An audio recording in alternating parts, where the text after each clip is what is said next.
Creole sauce boss, Mr. Bryant Frugile. Well, no. Bryant, we're gonna get started. We got the opportunity to eat some of your cooking, and you married, man? Yes, I am. I can buy you for your wife. You just come to the house and cook like twice a week. She probably give me a weird. Really? This guy cooks unbelievable. He is incredible. It's unbelievable. This is Bryant Frugile, the sauce boss. We usually do a lot of entertainers, and in Louisiana, food is definitely an entertainment. Yes. So look, we're gonna treat you just like entertainment because you made me happy. Where are you from, Brian? I'm from Traylor, Louisiana, between Opelousas and Leonville. Small rural community. It's a lot bigger now with a lot of people moving from out of town, but still down home, values especially, along with tradition. Still. So basically, you knew what it was to get a whooping when you messed up. I know what I still know what it is. Yeah, I realized my mom was still punching me. Yes, indeed. Yes, indeed. What just like playing a guitar or singing or playing an instrument, something had to inspire you to get into it, because what you do is a talent and it's your trade. What inspired you to get into cooking? Well, if you go to my website, www.fusilairfoods.com, I actually have a full story on that. Back in the day, early 80s, they'll put you in jail now if you do this, but during the summer, my parents would leave me at the house during the summer. You know, I didn't feel like waking up real early to go to my grandmother in the morning. And my mom would put out a pack of meat in the sink. I'm sure you've never seen that before. Oh, I've seen it. And what it was, she would put that every morning. My dad raised cattle, so we had a lot of beef meat, you know, deep freezers full all the time. But I always had to eat bologna. That she made sure they always had lots of bologna. It's because you can't like the store. Well, that's fried round steak. Yeah. Yes. But the one that I had to mess with was straight out the fridge, and she always made sure they had plenty of it because that's what I had to eat every day. Well, Gerard, I'm sorry, sooner or later you get tired of bologna sandwiches. So my dad had just killed a calf, and those round steaks were huge. And I'll never forget, he was, you know, they're proud of there because they fed nothing but the best to have the best. I said, you know what, I'm gonna take a shot, you know, and then it'll be done when they get back. So my mom. So you just tried to cook on your own? Yes, and it was a disaster. A complete disaster. I mean, my mama drove up from work and still saw the smoke kind of. So naturally, and that's one thing. You just mentioned whipping. My mama was a master. She had to have the strongest left arm of anyone. Well, they all were talented. If you grew up in the country, your mom had a talent. They had a talent. They could get you. They could get you. But you know, Jerry, it's different with this, Jay. You ever tried to hold and whip a 200-pound 10-year-old? She could do it. That's like trying to hold and whip a year-and-a-half-old grizzly. So how long did it take you to develop the habit from burning the kitchen down to actually cooking good and doing what you do now? Because you cook with your foot in it or something. Well, when my dad came home, it was like my mom was excited to see him get on my time, and he asked me. I said I tried just to. He said, "Well, son, you know now you know not what to do. So you know what not to do now. Correct. Yeah. What not to do. So ask, and maybe someone can help you instead of you just messing it up." So from then on, I still tried. I still messed up, but I would converse with people. You know, how do you why do you fry your meat before? And then you can do all what you want. You can follow step by step, but you will never, ever get it to like that other person. Your style, your taste is going to be you. Mm-hmm. So it's a lot of my family that eat my cooking like all the time can distinctively say, well, Bowie cooked that. Mm-hmm. And by the way, that's what everybody calls me. I've actually heard Bowie before. And Bowie, the Bowie style, and you have your own flavor. Correct. And we talk a lot of things about what influences people and stuff like that. So even in cooking, like I said, cooking is one of the coolest forms of entertainment there is, especially in South Louisiana. Who is some of your cooking inspirations? It probably was my dad. My dad would cook. They'd always get him to cook for funerals, big gatherings. For some reason, I don't know why, it was mostly men that would do the cooking for stuff like that. My dad retired from the school board, and anytime they had functions, they'd get he and my uncle to do all of it. But my dad was patient, so if you messed up, it wasn't like that was the last supper. Oh yeah, you can always fix it. But my mom and them, it was no wasting nothing. So well, that is definitely a small town Louisiana tradition, or Louisiana small town tradition, however you want to say it, because it's like that in Grand Marriott too. Somebody get married, a funeral or something, a bunch of men will get together, especially and cook the meat side of the dish. Exactly. The ladies might cook the sides or something like that, but usually the men get together and do it.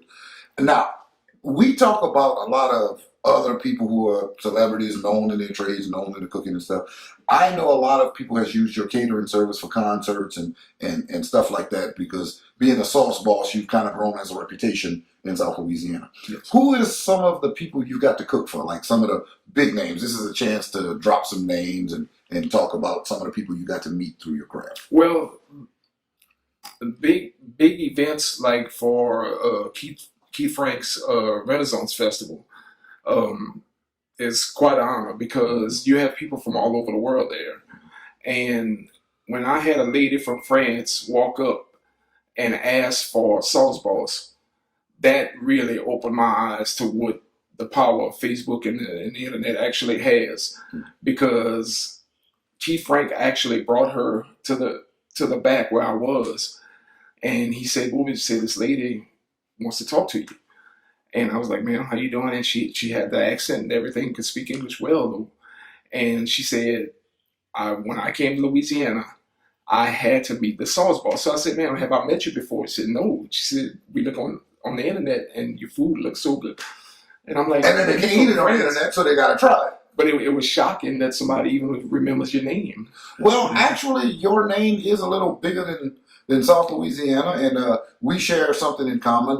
We're both attached to Creole Magazine, Yes, which is out of London, England. correct. And that is starting to happen, where people from overseas are starting to, look at some of the Louisiana culture, and definitely Sauce Boss would be Louisiana culture. What about anybody else? Anybody else that you remember, or maybe some fun anecdote about cooking for someone or something? Well, or meeting someone. One of the most memorable. It's a shame that it had to be because of tragedy. Mr. Vernon Damer was assassinated by the Klan during the Civil Rights Movement. And once again, this was at the Renaissance Festival, and unbelievably, it was the same day. His son, Dennis Damer, came and asked to speak to me. And he said, "Man, I was at the Zydeco Festival in Opelousas, and they told me you was over here." I said, "Yeah." I said, "My cousin handles that one, but Keith had called me first with this." And he said, "Man, the man paid admission just to come and shake my hand." And that's a pretty awesome feeling, huh? But when he never ever mentioned to me after that, we exchanged on Facebook. We talk, "Hello, hey man, how you doing?" But he never ever told me who his father was. And one day, reading his dad's bio, Dennis Damer, so I was like, "Well, I know a Dennis Damer." And then when I asked him, I said, "Man, they got somebody with the same." He said, "No, that's me." That's awesome. He was 12 years old when the Klan actually bombed their house, and they just dedicated last year a statue in Hattiesburg, Mississippi, to his dad, and man, thousands of people there. And I actually had the honor of doing the gumbo for the immediate family. That's and awesome. friends. That's awesome. And to meet his mom, which was Mr. Vernon's wife, 90-something years old, still driving and everything. And, Jay, reading a tragedy like this is much different than having people tell you that was there that night. I was watching a show on the Civil Rights Movement the other night, and they featured that incident. And I'm looking at this on TV. I was just over there. And to comprehend what kind of feeling it is when this man's wife gonna come and hug and give me a kiss and said that she could not believe that I would take time out to drive 4.5 hours to go in other words, your time was important to her. In other words, your efforts. They made me feel at home, And to me, that was one of the greatest honors because with all the people they could have got, with all of the people that would have just jumped at something like that, they called me. Well, that's awesome. That meant a lot. Didn't you meet like another comedian? No, you see, we really gotta stop Hoyt from talking off the camera. Yeah. Since he's on the subject, though. Since he's on the subject, yes. Yo, this is not true. Well, he's gonna say this is how he met me. Tell us that story. I had that. Hold on. He's gonna say this is not how he met me. This is not how we met. We met at Creole Magazine's gathering for the first time. But I'm gonna let him talk. 'Cause I don't remember this. This is where I did meet Mr. Guillory, and they actually had featured you over there, and you did a few skits, and I had did the gumbo for that event, and it's getting late, and we're all going. Jared had a show that night, if I remember right. Yes. Well, I go in the bathroom to get the roux and everything off of my hands to wash. I walk in the bathroom, and Mr. Guillory here is in his underwear changing clothes. All right, listen, hold on now. Okay, you tell that story. You met me in my underwear and sports coat, but technically you met me earlier. And I did have a show that night, Yes. and I was running late. And I don't know how many people out there. I mean, a lot of entertainers understand you're double booked. You got to do this at this time and that at that time, and I was changing. And he walked in, and again, I don't remember meeting like that. I said we met earlier. He walked in and started talking to me, and I'm like, dude, I'm in my drawers. But he's kept talking, and so we talked. So we had a full conversation, me standing in my underwear. And it's funny because that must have took 20 minutes and not one other person walked in there with all the people. And it was getting uncomfortable because the more he kept talking to me, I just wanted to put my pants on. But I washed my hands about 10 times. So I don't know what to think of that conversation. But I tell you what, Brian, your success at Sauce Boss is awesome. And I mean, we could have did this whole interview without bringing up that story. But that's okay. Tell us about your seasoning, the Sauce Boss seasoning, which we got here, which is awesome. Like, this is awesome. Tell us about, your recipe, well, what you can share about your recipe and how we get it and stuff like that. Well, the first thing is I didn't realize how hard it is to actually do that. I would always mix seasoning to stuffed turkeys, briskets, whatever. And, Tony Sashes can do it. Slap Your Mama can do it. I know I can do it. It don't take no time. And then I have a digital scale, commercial digital scale for when I make sausage and stuff. So you can precisely measure your stuff. Well, all right. And actually, that tastes good. But then when I cooked with it, if it tastes good fried and I put it in a gravy, it was horrible. Vice versa. Okay, well, I'll change this. Cooked it in the gravy. Oh, yeah. So you developed this like from the beginning? Yes, and it took months. Okay. It took months. And I mean, I had a new respect for just throwing stuff in a bowl and mixing it after that. Because what you want to do is you want to make your mark, but you want to put your heart in it too. You gotta find a medium between completely making a mark and being palatable to other people. The reason I wanted to make my own seasoning was because I like this about this one, I like this about that one, whatever. But there was never one that I could use that I really liked with the whole nine. And I also wanted to come up with something because most of them are so salty that, okay, I use it like salt when I season something, but then I don't have enough spice sometimes and whatever. It's overly salty when I try to get it spicy. So those were the combinations that I wanted to put into the seasoning. But not only that, we talked about earlier about trying to use too many things. Yeah. So I am a very simple person, simple-minded, simple everything. I want the acronym about success is KISS. Keep it simple. And that last word is stupid, but we're not going to go there. But yeah, I could see not over blending and not putting too many things because then things get complicated. Well, because you're using so few things, it's not drowning out each other. Mm-hmm. So finally, I got something where I had to, because once again, it takes a lot of time. Once you're not cooking all these things all in one day. Like one day I would fry something with it, one day I would barbecue. They just wasn't matching up. And then finally, and when I say minute changes, very minute, but it all makes a difference. So now, do you package the salt? Do you actually package, or you develop the recipe and it's co-packed? Correct. Mhm. I developed the recipe, submitted the recipe to Tar Heels and Opelousas, and actually used some. So where can we find the Sauce Boss Complete Heat and or Wild Mile? The majority of the sales are online on my website, fusionlandfoods.com. But also Benny's Supermarket in Opelousas, Champagnes, Marché in Leonville, Acadiana Pharmacy in Opelousas, Miller's Drugs. Also on the corner of Verrat School Road and Pinhook, the two gas stations, I think it's Texaco and They Chevron. battle? They battle? No, they're actually the same owner. Yeah. But they handle it, and the biggest sellers are definitely Benny's and Champagnes. Okay, your website again was? FusionLairFoods.com. Okay, and then on any type of social media, it's going to be Fugile or Sauce Boss? Well, on my Facebook page, it would be my actual name, Brian Fugelair. Mm-hmm. But I do have a Sauce Boss page, Mhm. but of course it's just like, it's not, informational with pictures and stuff like my regular page. Well, I tell you what, he says just like pictures and stuff. Any picture of his food you see, and we're gonna put this right here, right? Mm-hmm. Any picture of his food you see, I mean, it's gonna make you hungry. Cause I think I gained 14 pounds just on lunch today because I served myself 7 times. Like, it's incredible. It's good. What this man cook is unbelievable. What this man put in these little cans is also unbelievable. We'll put a link on our website and sell some for it. There you go. With Louisiana Entertainment, we'll become seasoning salespeople. It's actually been endorsed by a few doctors, Dr. Matoir, Dr.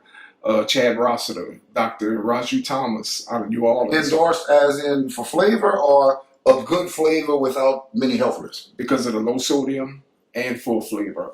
Dr. Chad Rossiter unbelievably saw Derek Matoir, if I may borrow, Yeah, sure. on my informational card. This is Dr. Derek Matoir out of Opelousas. He's originally from New Orleans, and he is a close friend of mine, but he will not put his name in Well, no. That's a professional. That's a professional opinion and He endorsement. was really shocked for the sodium content compared to flavor.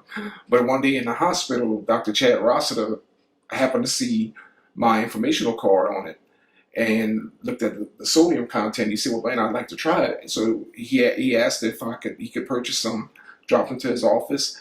He actually has my seasonings in his exam rooms. Really? And that's amazing because Louisiana cooking and especially seasonings are usually not considered to be healthy. Correct. You know what I mean? So that's unique. He was really shocked that because of the low salt, that it still had flavor. To mention a TV station, I was invited as a guest on KDN channel 15, and I get a phone call a few days later. Mr. Fugelair, I was wondering where I could find you. See it, so I was like, "Ma'am, did you see this on Facebook or what have you?" And she told me no. She said, "I saw you on TV." So I said, "Okay," and then it just hit me. Wait a minute, how did you get my number? Because it wasn't flashed or anything. She actually called the TV station, and they gave Well, her. dude, you know what I mean? You think about it, and that's what kind of our purpose. Louisiana Entertainment eXperience like talking to our entertainers, and like I said again, what you do is entertainment. I mean, it's entertaining. It's good. Now that I get a sodium, I'm going to go get a plate. I'm thinking I am too. Because I was supposed to watch Soul too, but this is what it's for. In other words, we want people to see you and hear this stuff, and try it and start learning what we have to offer. Now, if you could do anything, what would you like to see Fugile Foods and Sauce Boss become? What is your long-term goal, and what do we hope to accomplish? Well, first of all, I better mention my actual passion was healthcare. I'm a nurse. I know it don't look like. No, I knew that. I actually knew that about you. And that was actually my passion, was just to be the best caregiver that I could, because I really have a big heart, especially for elderly, indigent, and kids.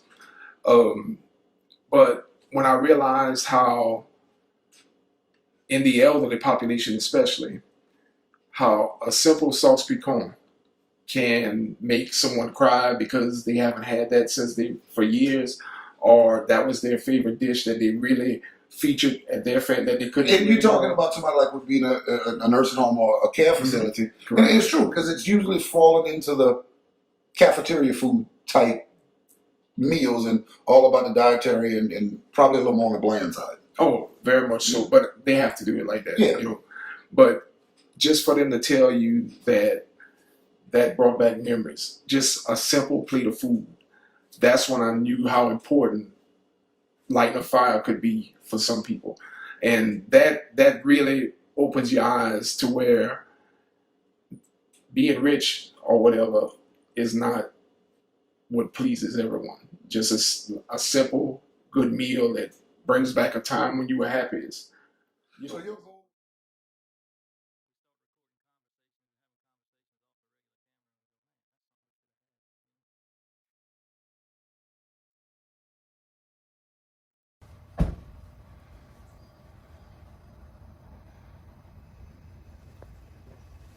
We're cooking some onion. oh yeah. So what they say, the Louisiana Holy Trinity. Gotta break it down a little bit. I've never been a high fire cook, so I try to have everything. It's looking good. Down here in the Crow, where Sauce is the boss, with the sauce boss himself.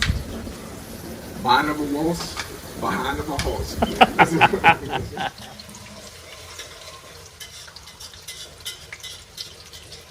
Hot right here, Brian. That's some smoked leg bones for the cabbage.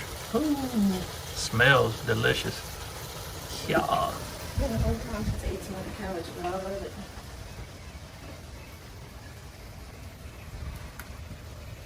The secret sauce.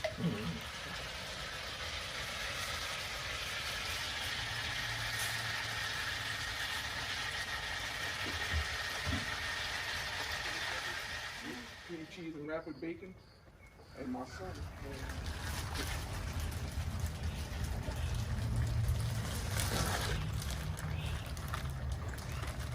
Ooh-wee. Just my own concoction. Well, you're not gonna give away any of your secrets. Only if it teases me.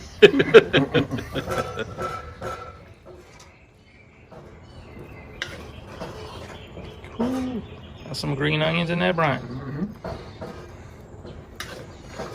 All right, so Brian, tell us about what you cooked for us today.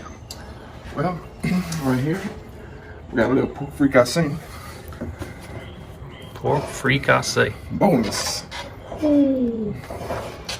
Took a little Boston butt. Cube, Man, made some pork griots. I think the rest speaks for itself. oh man, I wish we could capture smell on the camera. Oh, and I had a little sample earlier. That's pretty good. What else we got? You have to have a couple of little sides here in Louisiana. We got some smothered cabbage with smoked pork leg bones. And of course, we got some yams also. Nothing like yams in That's what Louisiana. I'm talking about. It goes real well with fricassee. Oh, how they say, saucisson, Of course, over a bed of rice. a bed of rice. So hopefully it came out all right. Oh yeah. I think it'll be enjoyed. How long you been doing this? First started out cooking eggs, probably about 7. Real cooking, my first dish was spaghetti, about age 11. Wow, man. Well, we'll save the rest of the questions for the interview for this. But I'm about ready to eat. Everything's ready.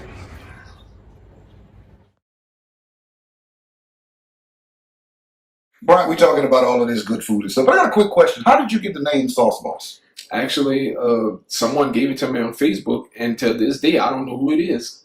What happened was the one of the pictures somebody commented on and said, "Man, you have got to be the boss of the sauce." Sauce Boss. That's awesome. And it just went from there. Well, you cooked today, and what you cooked today was awesome. Tell us about the meal that you cooked today for the show. The meal that was prepared today, And it was good. It was good. Was it was pork fricassee, and I actually opened that question up to my Facebook followers to see what meal they would cook if they wanted a real traditional Louisiana meal, if they were asked to cook one. And I mean, I had great responses. Awesome backbone stew. Well, they chose awesome on this one because it was good. Could you just run through just step by step how that meal is prepared? Because I know how to eat it, I can't cook it. Well, for the actual pork, I used the Boston butt that I diced up myself, diced it real big, and just developed quickly a marinade. And it's actually been soaking in it for about 2 days. Very easy. As Hoyt was watching me, it was nothing to it. Sauteed the onions a bit, added some water, dissolved my roux, and bam! I did not saute the meat ahead of time because it was marinated. Right before I dumped it in, I of course just turned my fire high to where when you put it in, that kind of did the searing rather than fried it.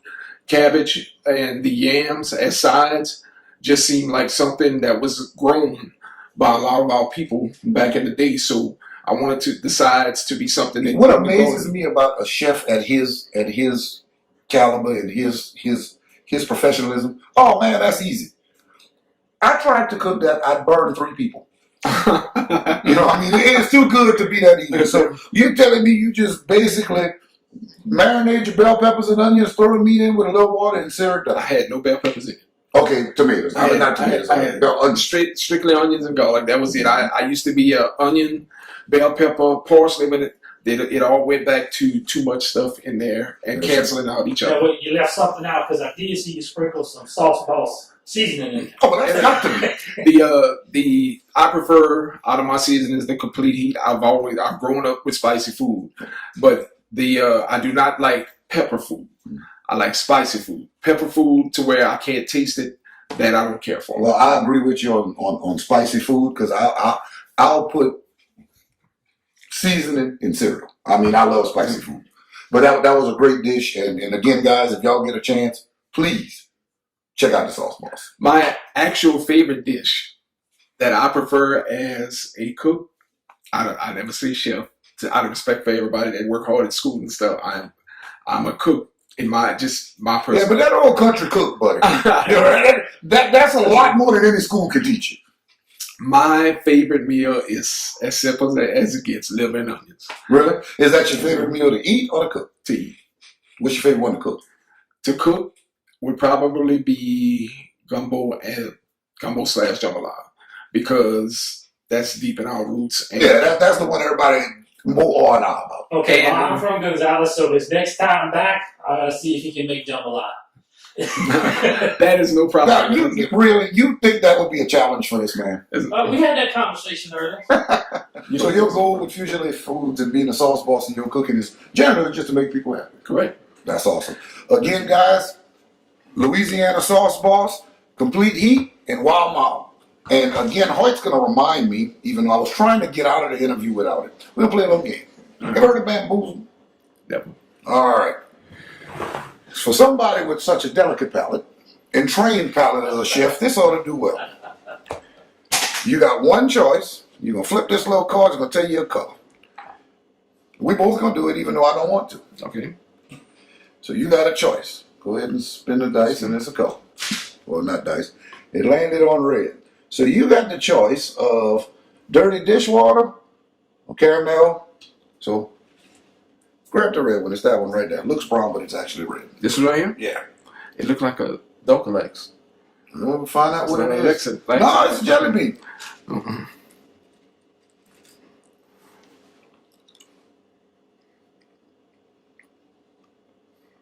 Caramel. No, you got lucky. I'm mad now. No. Dude, you suck. Man, I hope this is going to be Tutti Frutti. What you got? It's going to either be Tutti Frutti or Stinky Socks. Ooh. I hope it's Tutti Frutti. Ain't that same thing you had last time? Yeah. Which one? Yeah, that's the one with the spot. You see the ugly one right there? That's the one.